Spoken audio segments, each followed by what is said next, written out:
Hello दोस्तों, नमस्कार। आप सभी कैसे हैं? मैं आशा करता हूं कि आप बहुत ही अच्छे होंगे और आपकी आरपीएफ की तैयारी भी बड़ी शानदार चल रही होगी। Math with Ajit sir YouTube channel पर आपका हार्दिक स्वागत है। देखिए दोस्तों, अपन ने ट्रिक नंबर 1 पढ़ ली थी, अपनी कंप्लीट हो चुकी थी। आज अपन बात करेंगे ट्रिक नंबर 2 के बारे में, और ट्रिक नंबर 2 भी बड़ी शानदार ट्रिक है। अपन ट्रिक नंबर 2 के बारे में आज बात करेंगे। बड़ी शानदार ट्रिक है ये भी।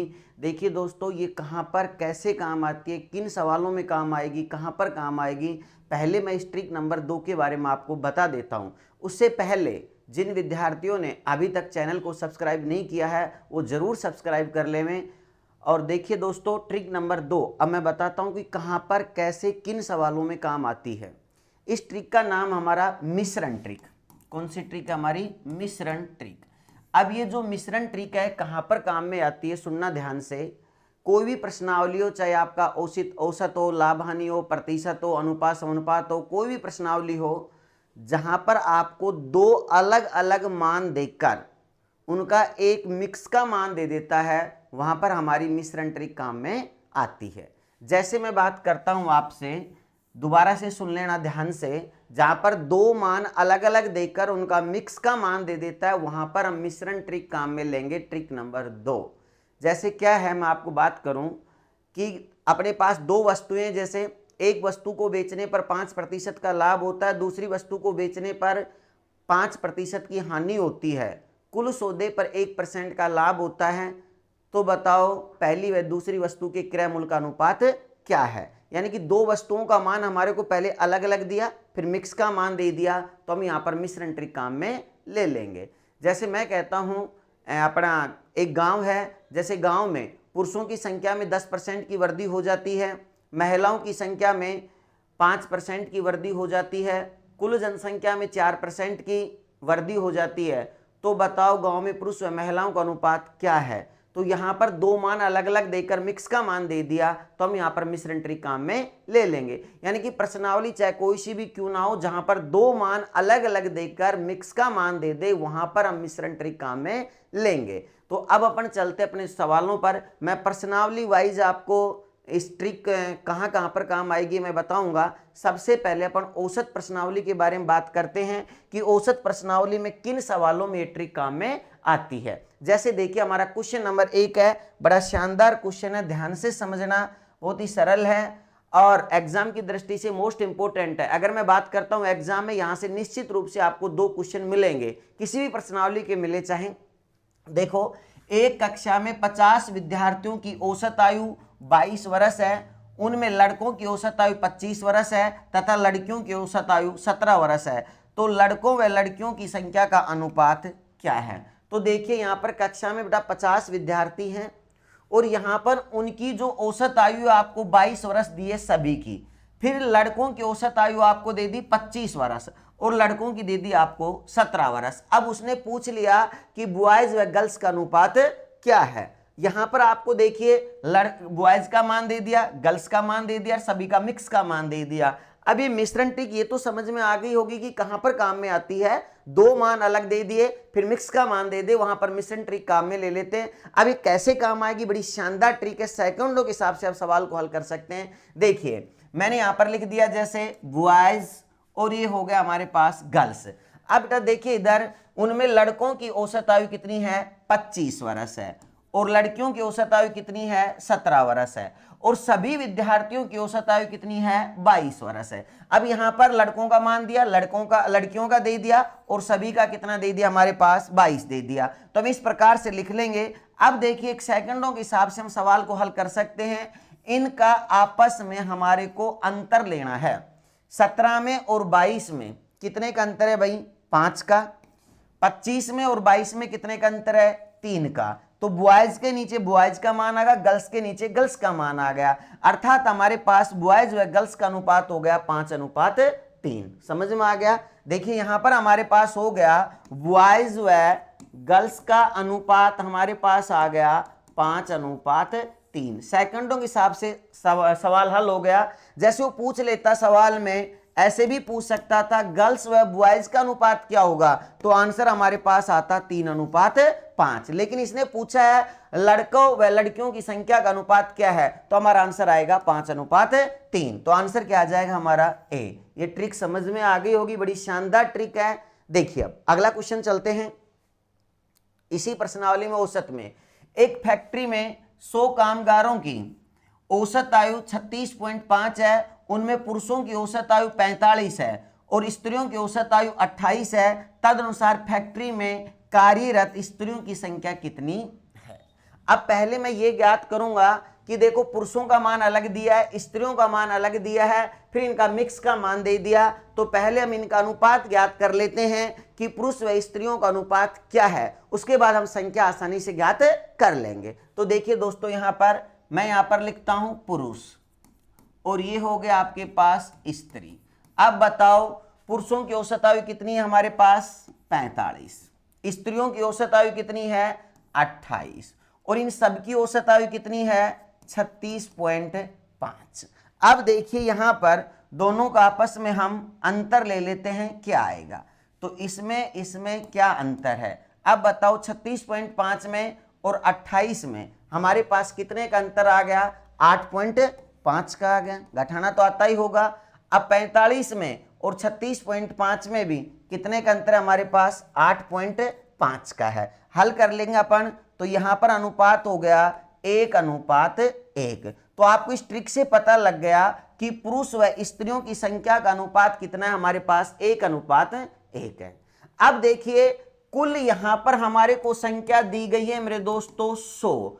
अब मैंने आपको ट्रिक नंबर 1 बताई थी कि अब इसको 100 को 1:1 में कैसे बदला जाता है, जो ऊपर वही नीचे गुणा में जो ज्ञात करना है, अर्थात 1 यूनिट का मान ज्ञात करके अपन ज्ञात कर सकते हैं। देखिए यहां पर किसकी संख्या पूछी थी आपसे, स्त्रियों की संख्या कितनी है, तो स्त्री हमारे पास आ जाएंगी। बड़ा शानदार क्वेश्चन है। 100 कुल टोटल है, तो कुल टोटल अनुपात हमारे पास कितना होगा 2 गुणा में स्त्रियों की संख्या ज्ञात करनी है, स्त्री का मान कितना है 1, तो गुणा में 1 आ गया 50 दूनी 100, तो स्त्रियों की संख्या हमारे पास कितनी हो गई 50। वैसे भी आपको हल करने की आवश्यकता नहीं थी क्योंकि 1:1 है, तो बराबर संख्या आएगी 100 हो गया तो 50-50 आ जाएगा। तो स्त्रियों की संख्या हमारे पास कितनी हो गई 50। अब दोनों ट्रिक इस सवाल में काम आई, आपकी पहली ट्रिक भी काम आई और ये दूसरी ट्रिक है मैं अपन अनुपात निकाले तब काम आई। समझ में आ गया होगा। अगला क्वेश्चन देखिए।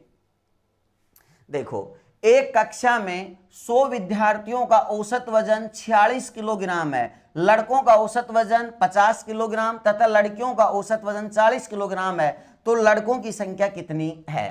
तो अपने पास पहले लड़कों और लड़कियों का औसत अलग अलग दिया गया, फिर मिक्स का मान दे दिया। तो पहले मैं बॉयज व गर्ल्स का अनुपात ज्ञात कर लेता हूं कि कितना है, उसके बाद अपन हल हो जाएगा सवाल आराम से। यहां पर देखिए बॉयज और ये क्या आ गया गर्ल्स। अब अपन देखते हैं लड़कों का औसत वजन कितना दिया गया हमारे पास 50 और गर्ल्स का औसत वजन कितना दिया गया है 40 और इन सभी का औसत वजन कितना दिया गया है 46। समझ में आ गया होगा। अब यहां पर देखिए हम अंतर ज्ञात कर लेते हैं दोनों का, क्या आता है। देखो 46 में और 40 में कितने का अंतर है 6 का, 50 में और 46 में कितने का अंतर है 4 का। तो हमारे पास अनुपात आ गया 3 दूनी 6 2 दूनी 4, तो यहां पर अनुपात हो गया 3:2। तो बॉयज व गर्ल्स का अनुपात आ गया 3:2। अब यहां पर हमारे से क्या पूछा है इसने कि लड़कों की संख्या कितनी है, बॉयज की संख्या कितनी है। तो कुल विद्यार्थी हमारे को दिए गए यहां पर 100। अब यहां पर बॉयज की संख्या पूछ ली तो 100, जो ऊपर वही नीचे, यहां पर कुल है तो कुल अनुपात हो गया 3:2 5। पिछली ट्रिक काम में आ जाएगी नंबर 1 वाली। संख्या किसकी ज्ञात करनी है बॉयज की, तो बॉयज का अनुपात देखिए कितना है यहां पर 3 है, तो गुणा में आ गया 3, 5 दूनी 10 और 20 दिया 60। तो बॉयज की संख्या हमारे पास कितनी आ गई 60। बोलिए कितना शानदार क्वेश्चन था, सेकंडों के हिसाब से हल हो रहा है, तो हमारा आंसर आ जाएगा सी। बड़ी शानदार ट्रिक है। अगला क्वेश्चन देखिए। एक कक्षा की एक परीक्षा में लड़कियों के औसत प्राप्तांक 73 हैं और लड़कों के औसत प्राप्तांक 71 थे। उनमें यदि पूरी कक्षा के औसत प्राप्तांक 71.8 थे तो उस कक्षा में लड़कियां कितने प्रतिशत थी। अब देखिए यहां पर मैं लिख देता हूं बॉयज और ये गर्ल्स। अब बॉयज के नीचे बॉयज का ही औसत लिखना, गलती मत कर देना, क्योंकि यहां पर लिखा है लड़कियों का, पहले लिखा है आपने बॉयज लिख दिया। चलो लड़कियों के औसत प्राप्तांक कितने हैं, 73 है, तो लड़कियों के नीचे मैंने क्या लिख दिया, 73, और लड़कों के 71 हैं, तो ये हो गया हमारे पास 71, और पूरी कक्षा के कितने हैं, 71.8। समझ में आ गया।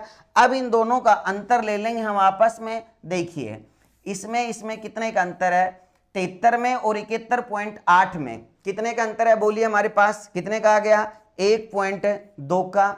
अब 71 में और 71.8 में कितने का अंतर है, 0.8 का। तो पॉइंट से पॉइंट तो कैंसिल हो ही जाएगा, तो ये क्या हो गया हमारे पास, 4 3 12 और 4 दूनी 8। तो यहां पर बॉयज व गर्ल्स का अनुपात आ गया हमारे पास 3:2। समझ में आ गया होगा। अब देखिए यहां पर पूछा क्या है, लड़कियां कितने प्रतिशत थी। तो मैं जब आपको टॉपिक वाइज मैथ पढ़ाऊंगा, प्रतिशत जब अपन पढ़ाएंगे तो वहां पर मैं बेसिक आपको पढ़ाऊंगा, लेकिन थोड़ा मैं बता भी देता हूं, जब भी किसी संख्या का किसी का भी प्रतिशत निकाला जाता है तो उसका मान ऊपर आता है, कुल मान नीचे आता है, और प्रतिशत निकालने के लिए गुणा में 100 करते हैं। इस सवाल के अकॉर्डिंग देखिए, लड़के यहाँ पर 3 हैं और लड़कियां यहाँ पर कितनी हैं, 2 हैं, क्योंकि 3:2 आ गया। लड़कियां कितने प्रतिशत होंगी, तो गर्ल्स का जो परसेंट हमारे पास आएगा, गर्ल्स की संख्या यहाँ पर कितनी आ गई, 2, कुल यहां पर हो गया 3 और 2 5, प्रतिशत निकालने के लिए गुणा में 100, 5 दूनी 10 और 20 दूनी 40। तो लड़कियां कितने परसेंट होगी हमारे पास, 40%। तो आंसर क्या आ जाएगा, ए। दोबारा से सुन लेना, मैंने अनुपात निकाल दिया। इस मिश्रण ट्रिक से जब प्रतिशत निकाला जाता है तो जिसका भी हम प्रतिशत निकालते हैं उसका मान हमेशा ऊपर आता है, कुल मान नीचे गुणा में 100। जैसे पूछता कि लड़के कितने प्रतिशत है, तो लड़कों का मान 3 था, तो 3 ऊपर आता, कुल मान 5 गुणा में 100। समझ में आ गया होगा। चलिए अगला क्वेश्चन देखते हैं। किसी कार्यालय में सभी स्टाफ की औसत आय 120 रुपए प्रति माह है, सभी ऑफिसरों की औसत आय 460 है, तथा अन्य जो ऑफिसर नहीं है की औसत आय 110 रुपए है। यदि ऑफिसरों की संख्या 15 है तो उनकी संख्या ज्ञात करो जो ऑफिसर नहीं है। तो हम सबसे पहले ऑफिसर और ऑफिसर जो नहीं है उनकी संख्या का अनुपात हम मिश्रण ट्रिक से ज्ञात कर लेंगे। मैं लिख देता हूं, जो ऑफिसर हैं उनको मैंने लिख दिया हाँ, और जो ऑफिसर नहीं है उनको मैंने लिख दिया ना। ठीक है, अब बताना, सभी स्टाफ की औसत आय 120 रुपए प्रति माह, सभी ऑफिसरों की औसत आय, जो ऑफिसर हैं उनकी औसत आय कितनी है, 460। हाँ लिखा है मैंने ऑफिसर को, तथा जो ऑफिसर नहीं है उनकी औसत आय है 110। ठीक है, और सभी की कितनी लिख रखी है, 120। अब दोनों का अंतर ले लेंगे, सवाल हल हो जाएगा। दोनों का आपस में अंतर लीजिए, 120 में 110 में कितने का अंतर है, 10 का। 460 में और 120 में हमारे पास कितने का अंतर आ गया, 0। यहां पर बच गया 4, और ये कितना बच गया, 4 में से 1 गया तो 3, 0 से 0 कट ही गया। तो यहां पर हमारे पास अनुपात आ गया 1:34। तो यहां पर हमारे पास होगा जो ऑफिसर हैं और जो ऑफिसर नहीं है उनकी संख्या का अनुपात आ गया 1:34। समझ में आ गया। अब यहां पर इसने पूछा क्या है, दिया हुआ क्या है, यदि ऑफिसरों की संख्या कितनी है, 15 है, तो उनकी संख्या ज्ञात करो जो ऑफिसर नहीं है।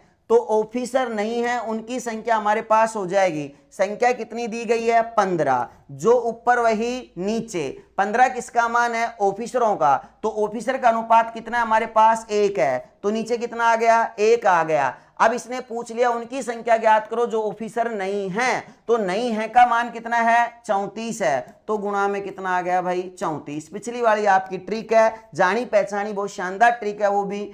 15 चौका 60 और 15 तिये 45 और 45 और 6 कितना हो गया आपके पास, 45 और 6 51, 510। तो हमारे पास आंसर आ गया बी, 510, जो ऑफिसर नहीं है। क्लियर।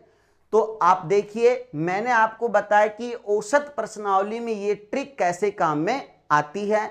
आज की क्लास अपन यहीं समाप्त करते हैं। मैं अगली क्लास के बारे में आपको बताऊंगा कि प्रतिशत में ये ट्रिक कैसे काम में आती है। हर प्रश्नावली वाइज मैं ये ट्रिक के बारे में आपसे बात करूंगा कि ये ट्रिक किस प्रकार से अपन काम में लेते हैं। तो आज की क्लास को अपन यहीं समाप्त करते हैं। धन्यवाद दोस्तों, मिलते हैं कल 8 बजे। ओके।